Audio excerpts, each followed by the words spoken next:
2 minutes. At 1 minute, I will put up a, oh, if I can,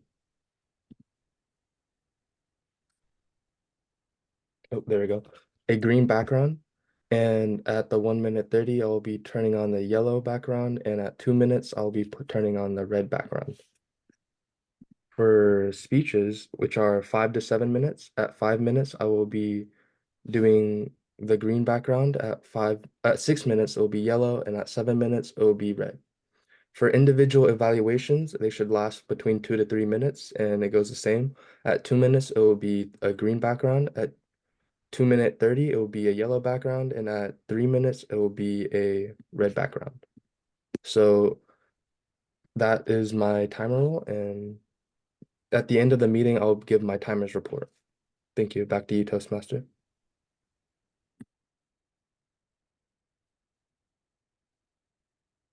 First evaluator.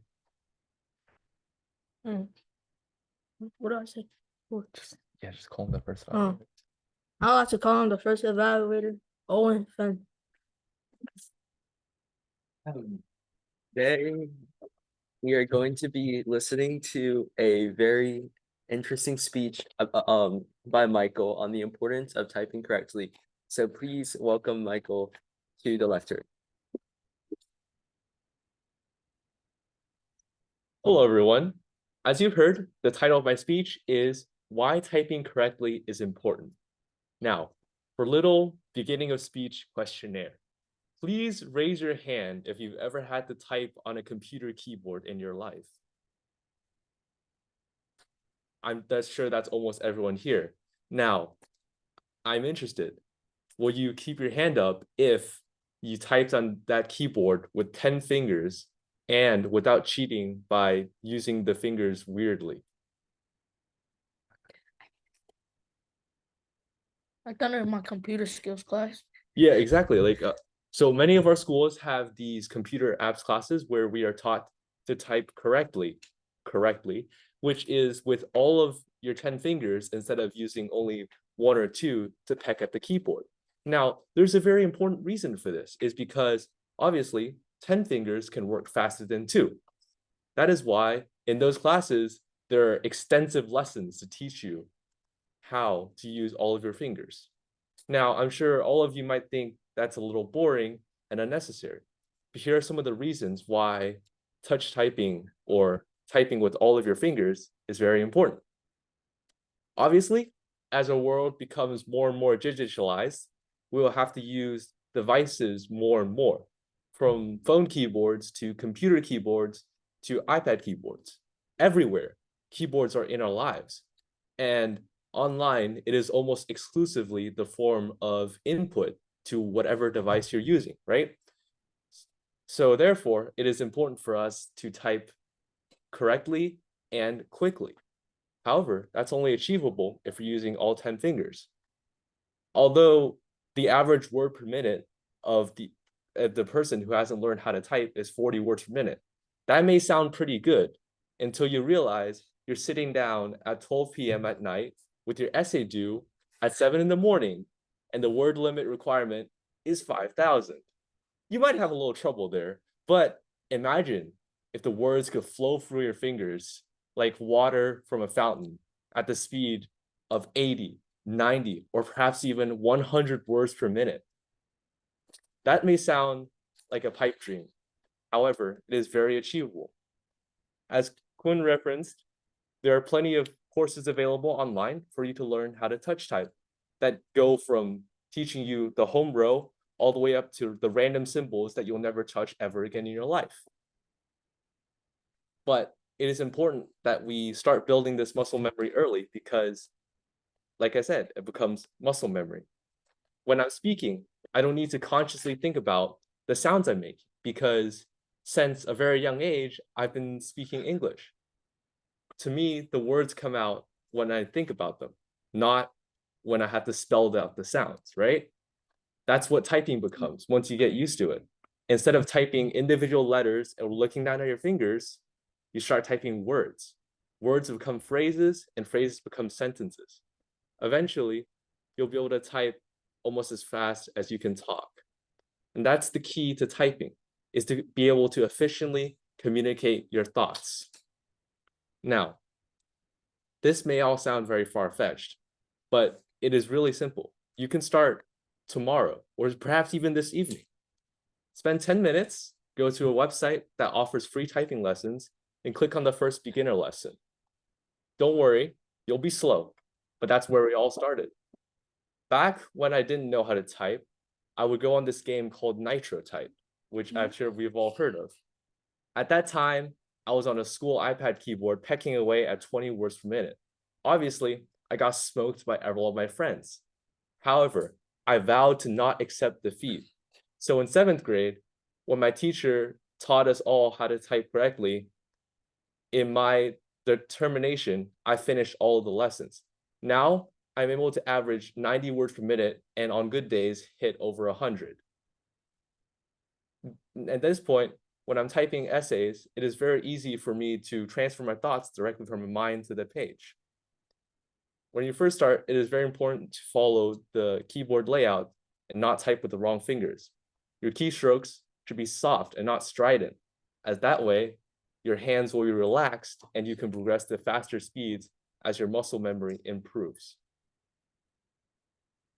Now, as to why this is important, for a lot of us, we start living in a digital age, it'll be very efficient for us to learn how to type properly so that we can communicate our thoughts more quickly.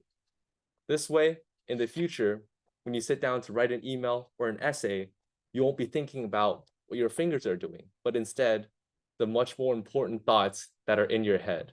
Thank you.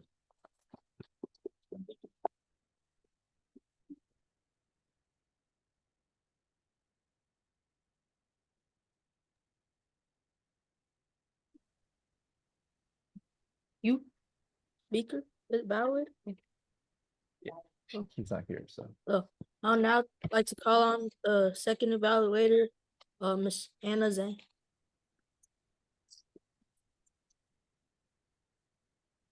Thank you, Mr. Toastmaster. It's my honor to evaluate our second speaker, Horace Taylor. Originally, the second speaker was scheduled for Isaac Jefferson, but unfortunately, he's sick today. So Horace is able to come up with the Hot Pocket speech. So I will evaluate Horace on a speech in general. For example, the speech value, speech structure, the body movements, the vocal variety, and the audience attention, all that good things about the speech. So without further ado, I want to pass the virtual podium to our speaker, Horace Taylor.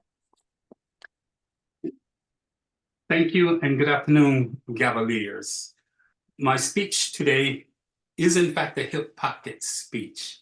And by hip pocket, it kind of means one of two things. It means I should already know the material, but not necessarily so.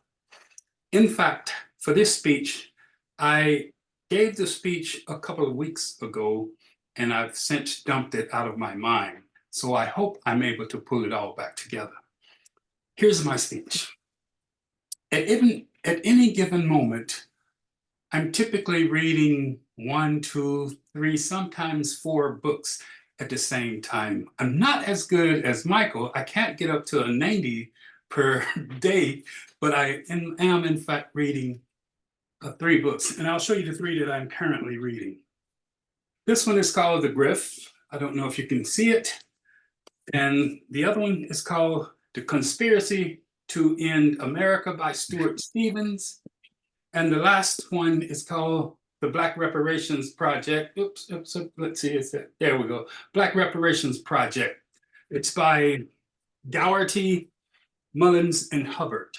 So what I'm gonna share with you is a little bit of insight that I've gathered from the Black Reparations Project.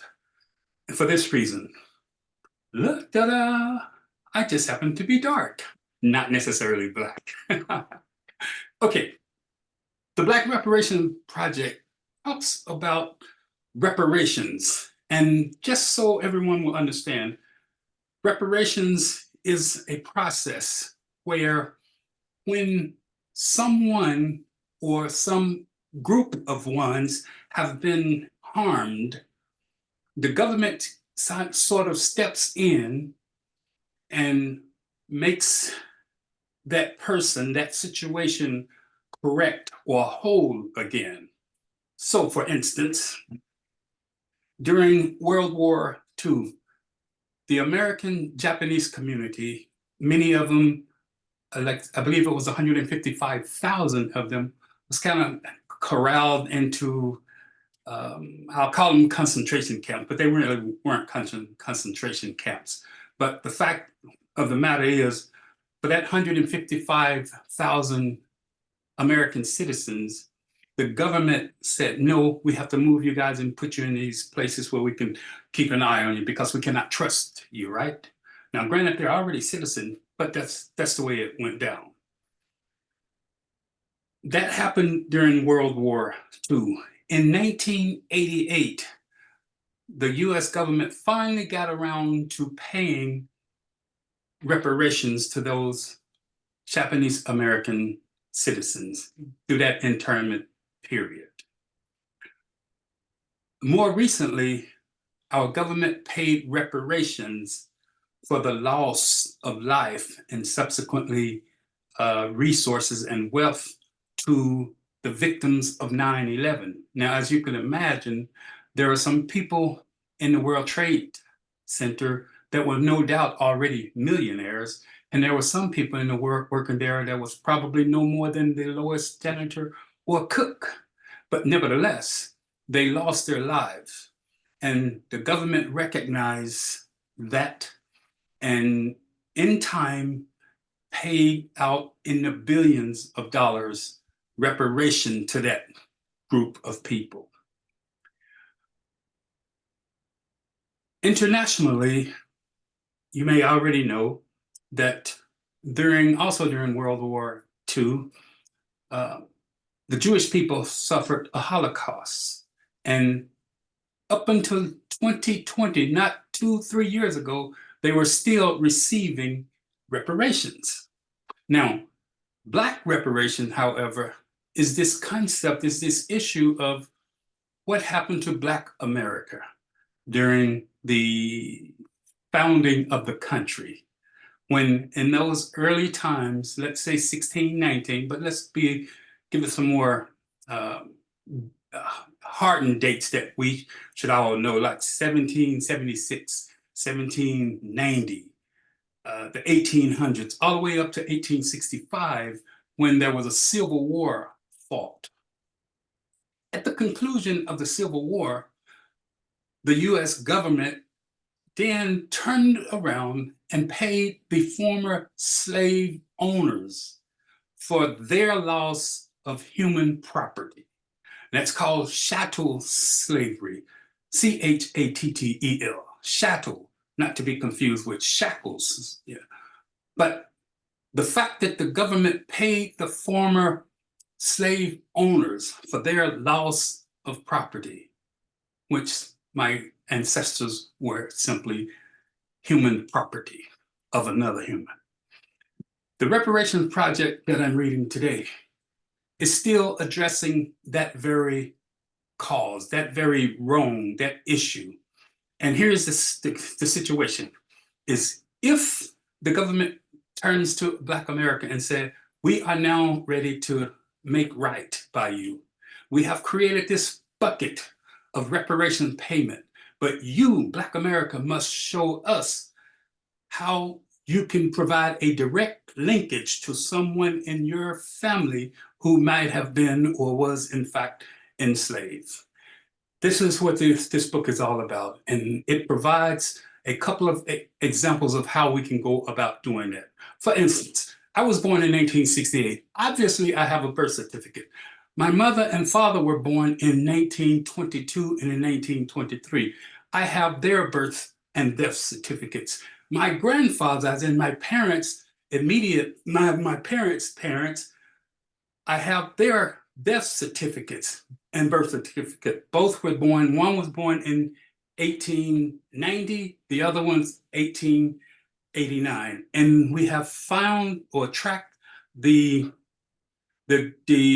ownership or the bill of sale of their parents who were in fact born into slavery. So I today can show a direct linkage, thanks to this book, on how you can go about to trace and track your lineage back to slavery, to show you as a person who should receive whatever the reparation projects turn out to be and when that's happening. So in a nutshell, that's what I wanted to share with you about that little small book. Back to you. Thank you everybody for paying a little bit of attention.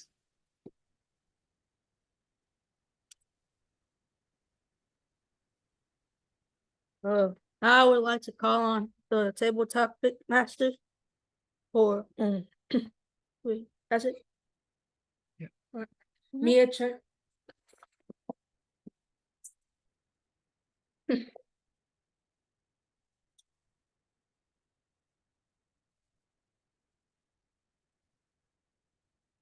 If you could be any supernatural being, which would it be? Jenny.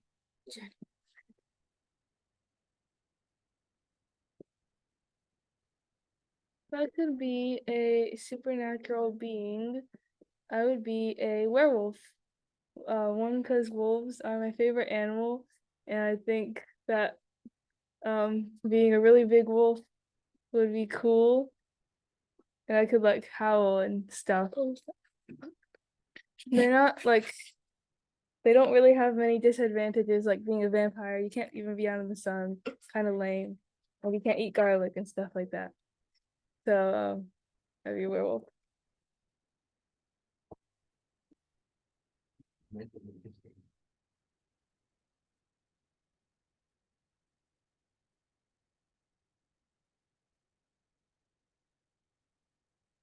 If animals could talk, which animal would be the most annoying?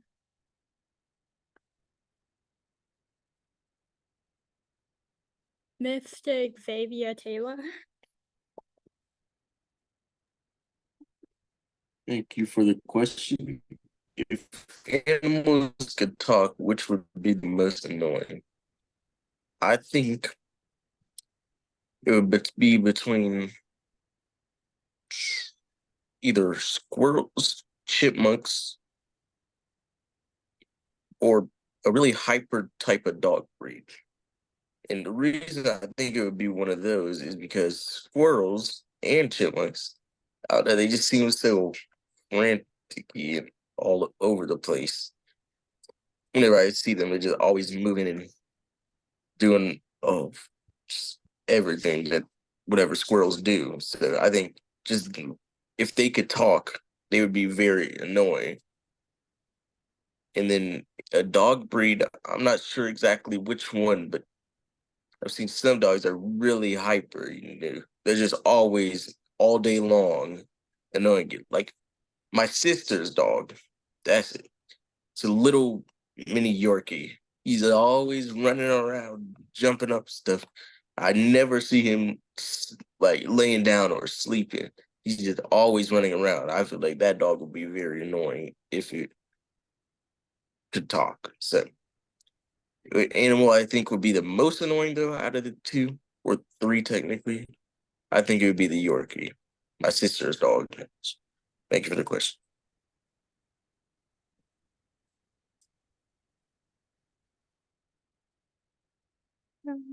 In the past, people were buried with items they would need in the afterlife. What would you want buried with you so you could use it in the afterlife?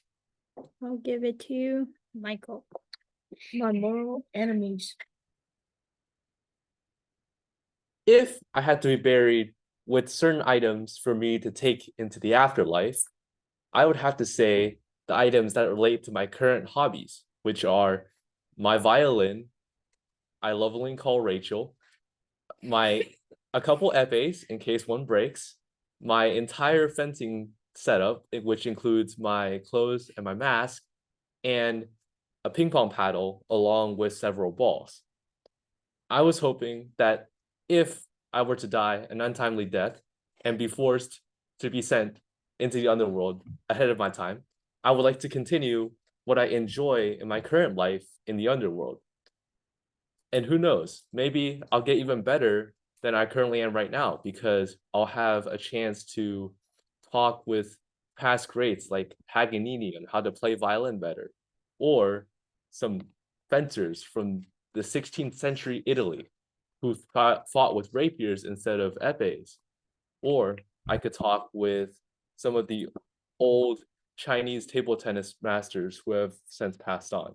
Those would be items that I would take into the afterlife. Thank you.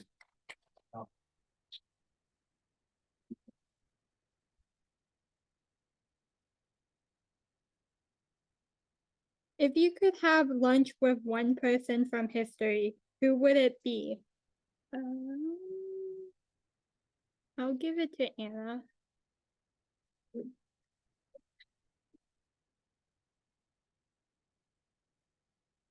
If I could have a lunch with a person in history, who that would be? That would be my grandma from my dad's side. I never saw my grandma. She passed away before I was born, but thankfully I got to know about her just recently, thanks to the internet, the Chinese version of Facebook, which is called WeChat. Oh, yeah. We have this chat group that consists of my generation of cousins and sisters and brothers, and my parents' generation of uncles and aunties. And of course, my parents' generation, they recall some memories of my grandma. And I learned so much about her. And I think she's just an amazing human. She raised 7 children, 5 boys, all went to college. And yeah, and because my grandpa had to travel a lot, she raised all 7 children almost all by herself.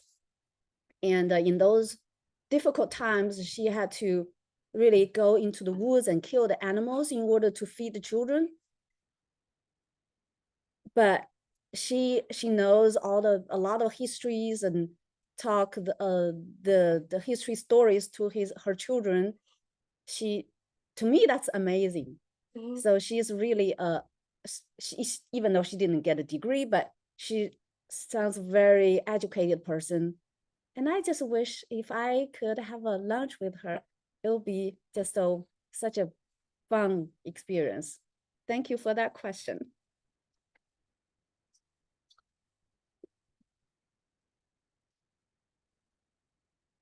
What location would you choose if you had the power to make it disappear? Like what? Oh, what location would you choose if you Oh. had the power to make it disappear?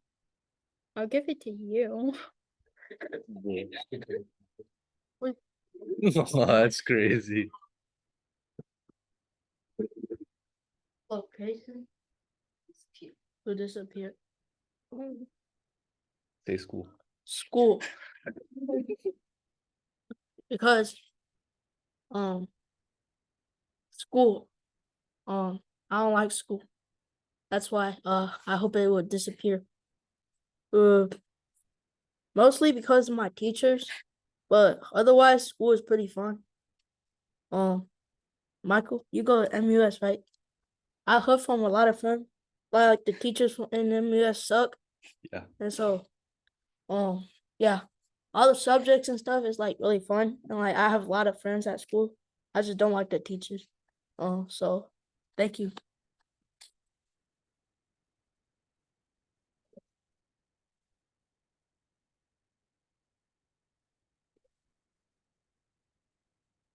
What is the weirdest thing you have ever eaten? I'll give it to Tim. Chinese guy. Thank you for the question.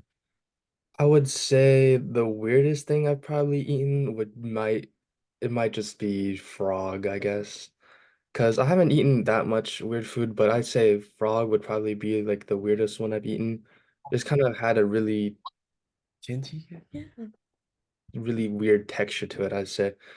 I personally don't really like it because it just kind of disturbs me a bit looking at it.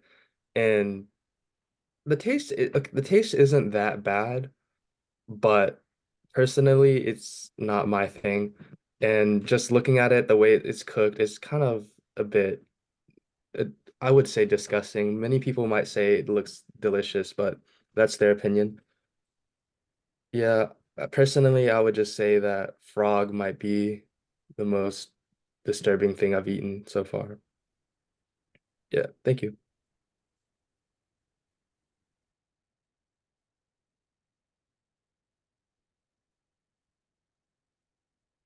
What is one ability that you believe everybody should possess? Horace Taylor. What is one ability that I think everybody should possess? I think everybody should possess excellent hindsight, being able to use hindsight before a situation occurs. So using hindsight in the reverse, knowing what's going to happen, and you can figure out all the consequences before you make the decision to do what you want to do.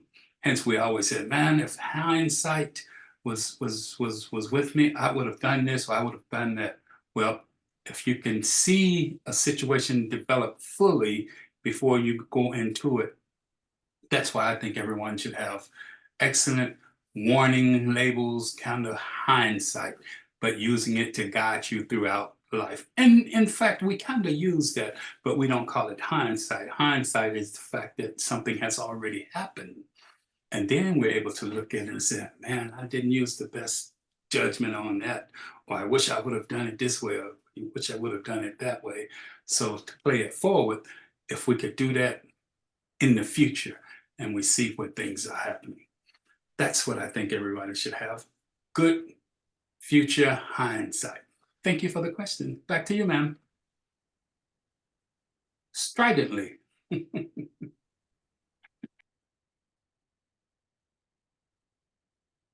What would you like to change in this country if you were chosen as the president? Owen. Restore Germany back to its former glory. Bro, chill. Okay, if I were the president of the United States, I would change. I would make it so I would decrease the tax rate because a lot of people think that tax is too high, and also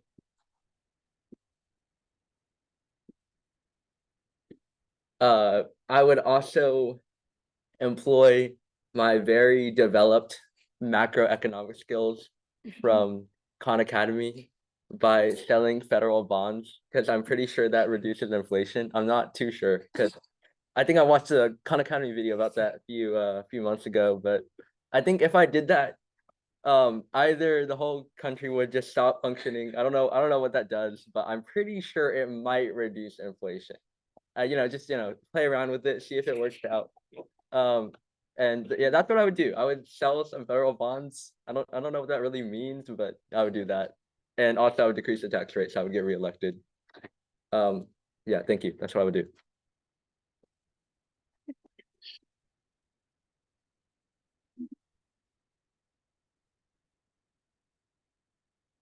What are things you would bring in a zombie apocalypse?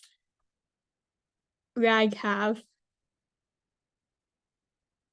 So, as in a weapon, or Anything. what would I bring in the zombie apocalypse? Yeah. So, I myself can sometimes be a bit empathetical. So, sometimes I might feel bad if I were to kill a zombie. I know it's crazy, but so I probably bring a hockey stick. So, I don't have to, or a staff, because I don't have to, kill it. I could just swat the zombie away or push it away in a certain direction. So thank you for the question.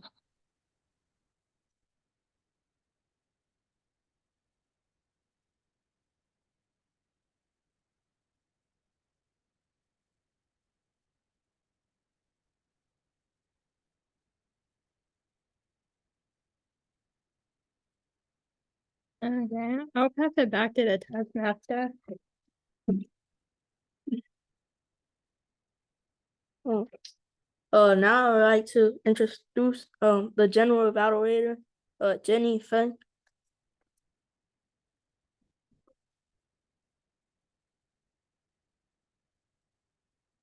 Wait, do I just call the evaluator? Okay. I would like to call up the first evaluator, Ellen Feng, who will be evaluating Michael's speech.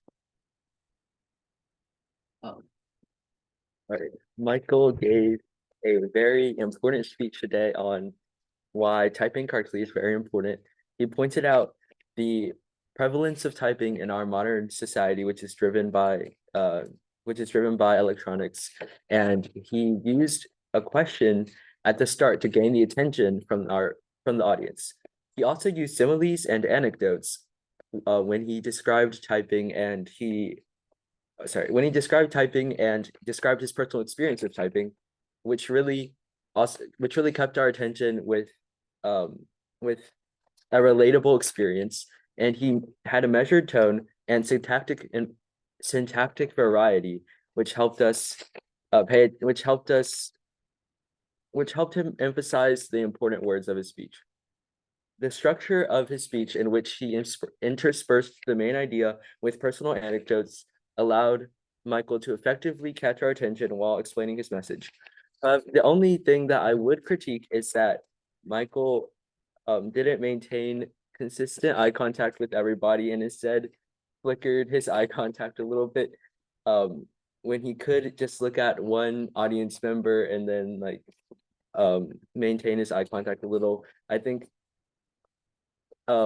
that's the only thing I would critique, and it was a really good speech. So thank you, Michael, for the good speech. Yeah. What do you mean? Now I would like to call on Miss Anna, for her evaluation of Horace Taylor's. Thank you, everyone. The president. Thank you, general evaluator. Horace, it is very informative speech about the Black repayment. Is that the title of the book, if I record right? Yes. Okay. I feel I learned a lot about history, not only the civil rights and how the government repaid all people in all different interest group, but also how World War II people living in the World War II got repaid, and yeah, that's one of the examples.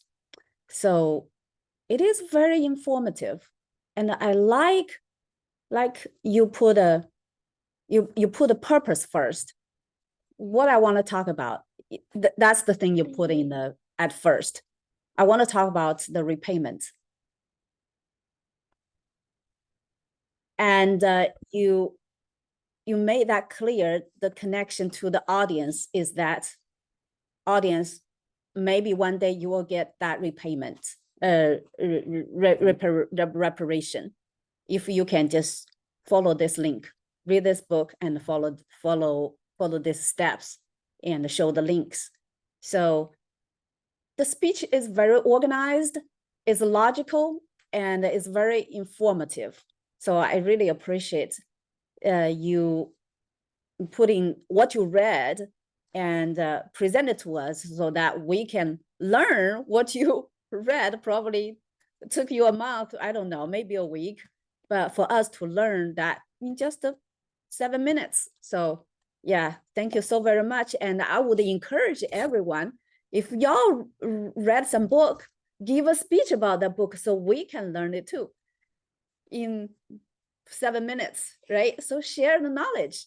So yeah, that's one thing I would recommend y'all do.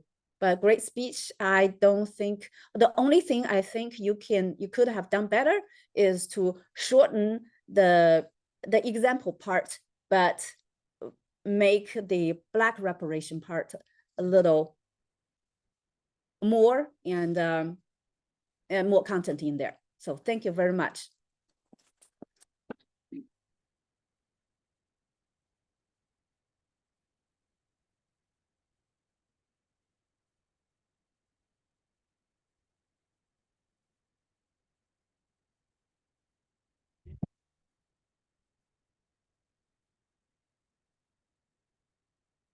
I will call up the grammarian to give the report.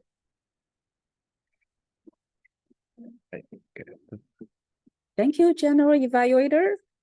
This is the grammarian report. Michael, in your prepared speech about how to type, you used the word of the day. I didn't hear any us and us double words, so great job you did today. Horace, very smooth. I didn't hear any filler words and the double words, so great job.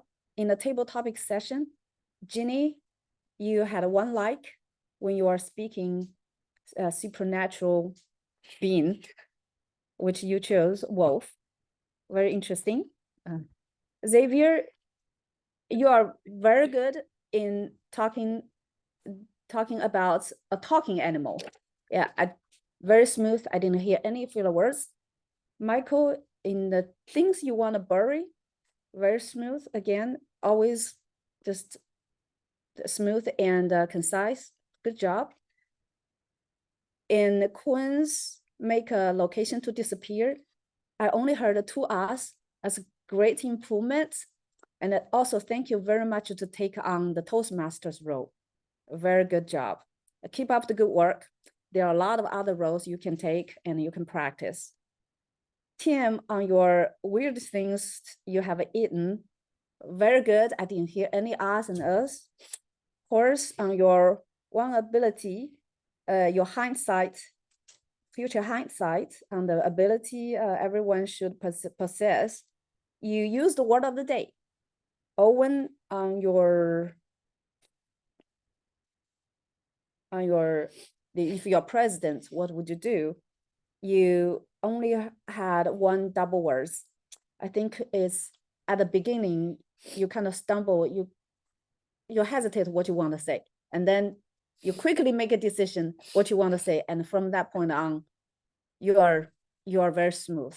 I think the point or the thing you just informed me is that next time when I get to speak, quickly make a decision and then just speak about that instead of being hesitant and wondering what I want to say. Because if you're wondering, you're confusing, audience will be confused. So it is that moment, okay, I make a decision, I'm gonna talk about this and just talk about that. And then be concise, be gone, right? So thank you very much. Raghav, in your zombie speech, you very smooth. I didn't hear any us and us. Very good job. And your voice are very calm and it's just a very soothing voice. You have very good speaker voice. Yeah, keep up the good work. Owen, in your evaluation speech, you again use the double words. So that might be something you watch out for, your double words. Yeah. All right, that's the grammarian report. Back to you, General Evaluator.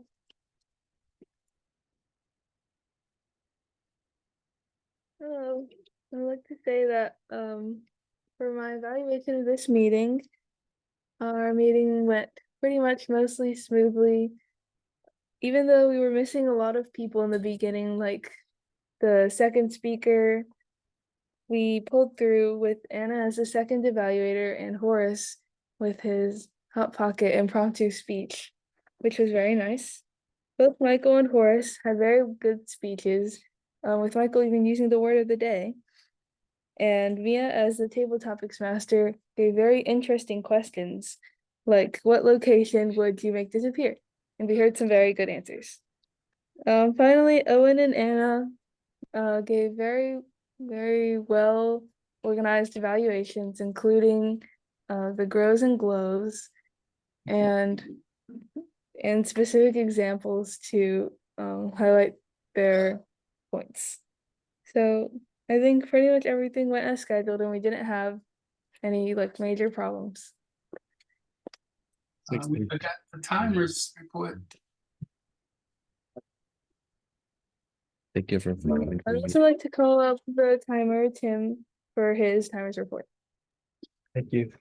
So for my timers report, I'll start off with the speeches. We had Michael with a time of 5 minutes and 17 seconds. Then we had Mr. Horace Taylor with a time of 7 minutes and 27 seconds. Then moving on to the table topics.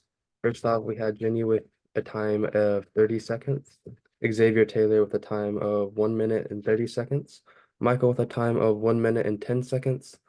Then we had Miss Anna with a time of 1 minute 58 seconds. And then we had Kuhn with a time of 36 seconds. And then it was me. I believe I had a time of around 1 minute. Hopefully. I think I might have started a bit late, but it was around there. And next we had Mr. Horst Taylor with a time of 1 minute and 15 seconds. Next we had Owen with a time of 1 minute and 13 seconds. Lastly, we had Radhav with a time of 38 seconds. And then at the end for the evaluations, we had Owen with an evaluation time of 1 minute and 29 seconds. And lastly, we have Miss Anna with a time of 2 minutes and 34 seconds on her evaluation. Thank you.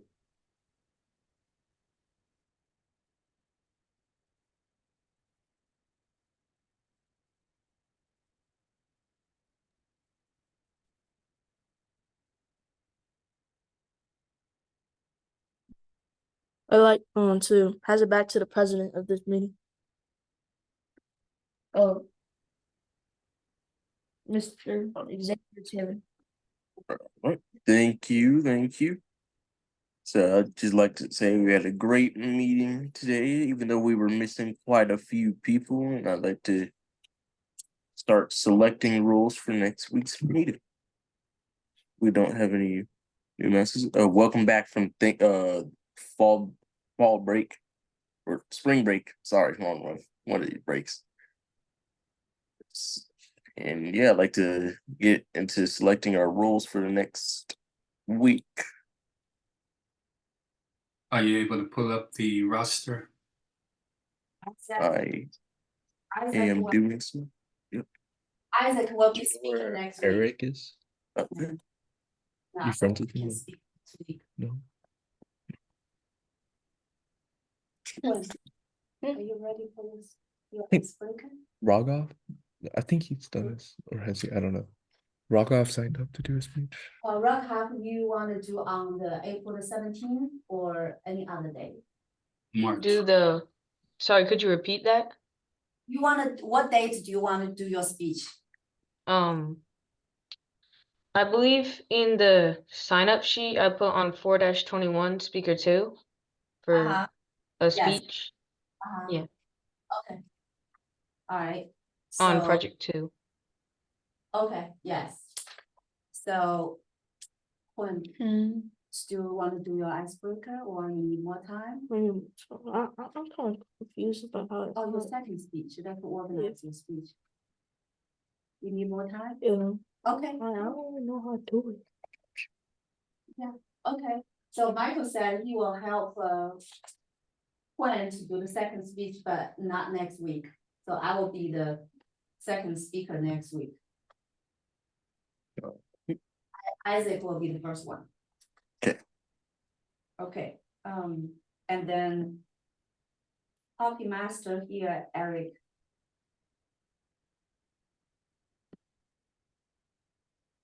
General evaluator, we need a general evaluator.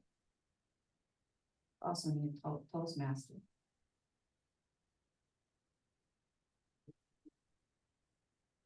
Who want to be the Toastmaster?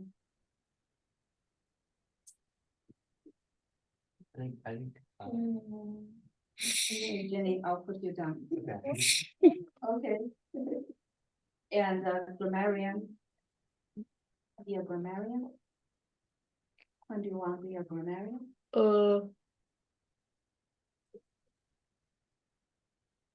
Maybe. Okay. Mhm. All right. And then timer, Xavier. That is okay? crazy. Okay. All right, and then topic master is Eric. General evaluator, I can do it. okay, Michael.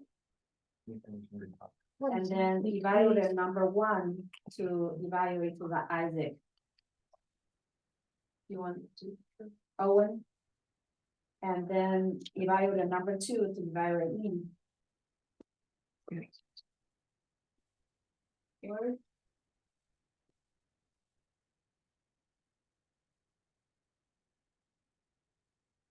Or Tim, you want to evaluate me?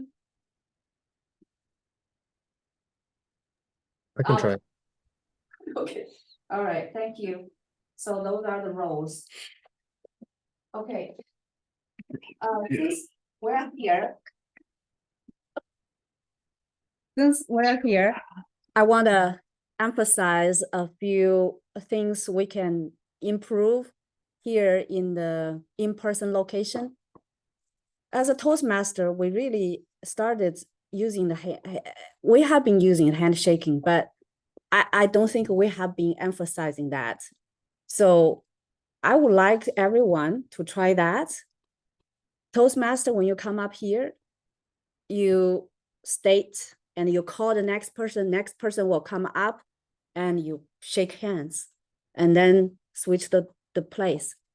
Why we want to do that? Because that's just a more business-like. And we're preparing you for a more formal meeting, business meeting, okay? And that look good. That's one thing. So Quinn, for example, let's practice. You come up here. I would like to call for Quinn for his first speech. Okay. And then What? and then you finish your speech and then thank everybody. Okay, Toastmaster come up here, shake hands. Okay. All right. So just like that, for the people in the virtual environments, I would encourage everyone to have an ending. Back to you, Toastmaster, things like that, so that people will know, hey, you are done with your speech. People will not be confused, right? Let's do another practice. I would like to call Mia, our first speaker, come to the podium. And you say, thank you, Toastmaster. Okay. When you're done. Back to you, Thank you. Yeah. You here. Okay. All right. Great. Sorry, I'm just being like a mom, right? Y'all like my kids, so I just don't hold back what I want to say. One more thing, last thing is when you are speaking, don't walk while you're speaking. You come to the place. Take a breath, look at your audience, and then start speaking. It just looks so much more professional. Does that make sense? Okay. And when you are finishing your speech, finish it here, not finish it while you are walking. It doesn't look good at all. Finish here and then leave. Does that make sense? Makes So sense.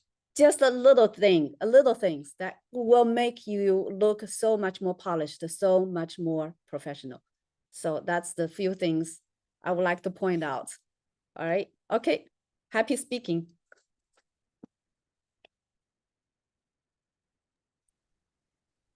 Thank you, Miss N. And I believe we have all our roles for next week and everything all selected and everything. So we're all good.